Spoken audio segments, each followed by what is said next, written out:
ანტონ ჩეჩენი, ანასტასია ზინოვკინა და არტემ გრიბული. აქციების დროს ნარკოდანაშაულის ბრალდებით დაკავებული რუსეთის მოქალაქეები განაჩენს ელოდებიან. ვიდეოში ვისაუბრებთ იმაზე, არის თუ არა ნეიტრალური მტკიცებულებები მათ შემთხვევაში და რა როლი აქვთ თარჯიმნებს მათ საქმეებში. ასევე მოგიყვებით ბარბარობას ლობიანობის საჭმელად წასული გამომძიებლები და თარჯიმნები, როგორ აღმოჩნდნენ მოგვიანებით საგამოძიებო მოქმედების მონაწილეები.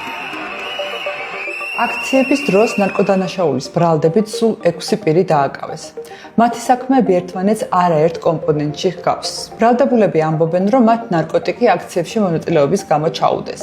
ისინი დაკავებულები არიან დაახლოებით 2 კვირიან პერიოდში. 3 დეკემბერს დააკავეს ანტონ ჩეჩენი, 7 დეკემბერს ნიკა კაცია, თედო აბრამოვი და შემდეგ გიორგი ახობაძე. 17 დეკემბერს კი ანასტასია ზინოვკინა და არტემ გრიბული. ყველა შემთხვევაში გამოძიება ოპერატიული ინფორმაციის საფუძველზე დაიწყო. არც ერთ შემთხვევაში პირადი ჩხრეკისა და დაკავების ვიდეო გადაღება არ მომხდარა.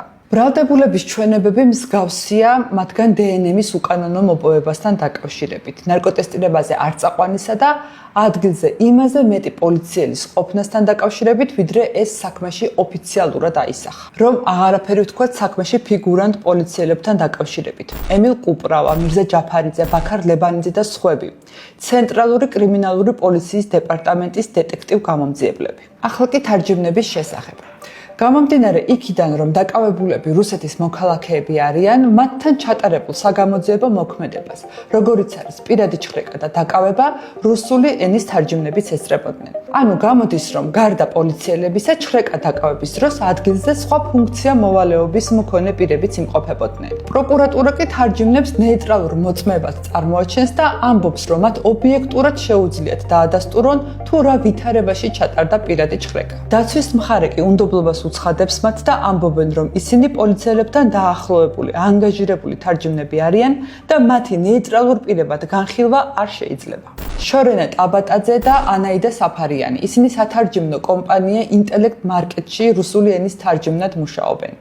აღნიშნული კომპანია სახელმწიფო ტენდერებში მონაწილეობს. შორენა ტაბატაძე 2019 წლიდან მუშაობს ამ კომპანიაში და ამბობს, რომ ძირითადად ემსახურება საპატრულო პოლიციას, კრიმინალურ პოლიციასა და მიგრაციის დეპარტამენტს. ანტონ ჩეჩენის პროცესზე შორენა ტაბატაძე პოლიციელმა ემილ კუპრავამ მიიყვანა. ტაბატაძე ამბობს, რომ მას ახლო მეგობრული ურთიერთობა აქვს ემილ კუპრავასთან და გასაკვირს ვერაფერს ხედავს, თუ საქმის ფიგურანტ პოლიციელს სასამართლოში წაყვანას სთხოვს. მოვისმინოთ სხდომის ოქმე. თქვენ დღევანდელ სასამართლო პროცესზე გამომძიებელ ემილ კუპრავასთან ერთად მოხვედით? დიახ. ახლოს ცხოვრობს უბრალოდ და დამეხმარა იმაში, რომ დრო არ დამკარგოდა ბევრი. მე ვთხოვე, რომ მეთქი თუ იქით მიდიხარ, მე გვაქვს ახლა ახლო ურთიერთობა და შემიძლია ხო დაურეკო და ვკითხო და ვთხოვო. კი ბატონო. ყოველ ჯერზე მე ამჯერად მინდა ვთქვა, როგორ არ ვთქვა ეს. ვარ არ ვიცი, აი უბრალოდ გავაცებული. რამხელა თავშეკავება და რა ადამიანობა გააჩნია ამ ხალხს და ჩემი დანახული თვალით ეს ესეა და მე ამას ყველგან ხმამაღლა ვაცხადებ. რაც შეეხება ანასტასია ზინოვკინას და არტემ გრიბულს, ისინი 17 დეკემბერს ბარბარობას დააკავეს. როგორც შორენა ტაბატაძე პროცესზე იხსენებს, ამ დღეს ის სასამართლოში იმყოფებოდა, რა დროსაც შემთხვევით შეხვდა ანაიდა საფარიანს. ამ დროს ასევე შემთხვევით გამოიარეს ემილ კუპრავამ და ბაქარ ლებანიძემ და მათ სახლში წაყვანა შესთავაზეს. გზად კი ლობიანების საჭმელად შეჩერდნენ. საიდანაც 4-ვე მათგანი მოგვიანებით ანასტასია ზინოვკინასა და არტემ გრიბულის ჩხრეკაზე აღმოჩნდნენ. დეკემბერი იყო, ბარბარობა დღე იყო, ეს ძალიან კარგად მახსოვს და მე ვიყავი სასამართლოში აქ საქმის გამომიზახნა. აი აქ, საქალაქო სასამართლოში. მე და ანაიდა არ შევხვდით, ანაიდასაც რაღაც საქმე ჰქონდა და არ ვიცი, პროცესები დიახ და რაც არ ჩატარდა და ეზოში ვიდექით და ამ დროს დავინახეთ გამოიარეს ემილმა და ბაქარმა.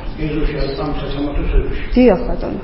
ხო და რომ დაგვინახეს შემოგთავაზეს, რომ სად მიდიხართ, ჩვენ ხარით სახლში.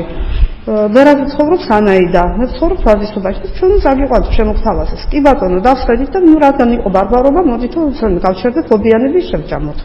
გავჩერდით ამ დროს შემოვიდა ზარი ბაქართან და თუ არ ვიცი თუ ემილთან მოკვედა. ჩვენც დაგვირეკა სწავლა, რომ ბაქარ ლებანიძე სჭირდებოდა თარჯიმანი. და ამ დროს უკვე ჩვენ ამბობთ. ჩვენ უკვე დიახ. გარდა მათ შორის ახლო მეგობრული ურთიერთობისა, დაცვის მხარე ამბობს, რომ თარჯიმნების გამოკითხვის ოქმები copy-paste-ით არის შესრულებული, რომ ისინი არც ჯერ უნდა დასრულებდნენ თავის ფუნქცია მოვალეობას და ასევე აგდებულად მიმართავდნენ ბრალდებულებს. 72 ხაზი არის გამოკითხვის ოფში, საიდანაც 45 ხაზი არის გადმოტანილი ეგრეთ წოდებული copy-paste-ით სხვა გამომძიებლის გამოკითხვის ოქმიდან. გაასაღარო თითქოს თავისი არის, როგორ შეიძლება რომ ანუ ეს პიროვნება აღვიქვათ ნეიტრალურ პირად ჩვენთვის და ხარისხვის წარმოუდგენელი ამბავი. პირველ რიგში უნდა ითქვას, რომ თარჯიმანი არის შინაგან საქმეთა სამინისტროს კონტრაქტით დაქირავებული პირი. ის არის სახელშეკრულებით დაქირავებული პირი, რომელიც ანაზღაურებას იღებს სწორედ შინაგან საქმეთა სამინისტროსგან ამ პროცედურაში მონაწილეობისთვის. თავად გამოირჩეოდა აგრესიით დაკავებულების მიმართ, თარგმნის ნაცვლად მათ ლანძღავდა აქციებში მონაწილეობის გამო, ეუბნებოდა, რომ თავიანთ ქვეყანაში დატეულიყვნენ და საქართველოში რაც ჩამოიწვიდნენ აქციებს.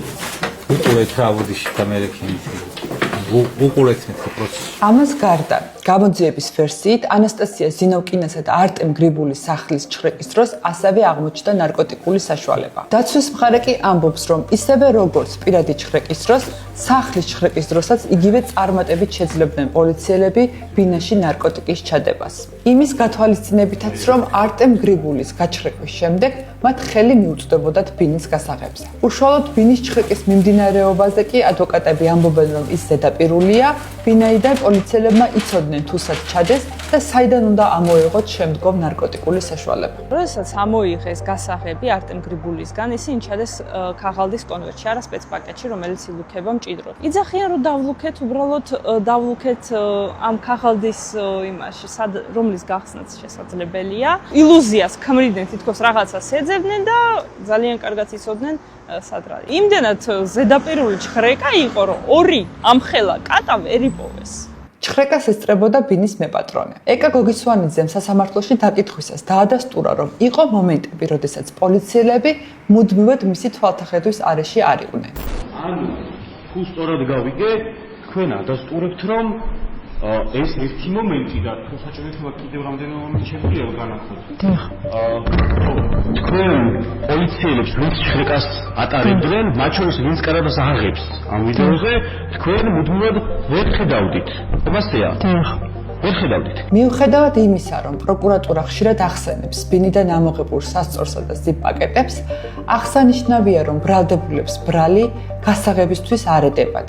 ვინაიდან პროკურატურამ ამის დამადასტურებელი ვერც ერთი მტკიცებულება დღემდე ვერ წარმოადგინა. წარმოადგენს სამართლის საქმე იმ მოცემულობით, რა მოცემულობითაც წარმოდგენილია, საშუალო პოზიციის სრულად განაცხადეთ, რომ მათ ბრალი გასაღებისთვის არ ედებათ.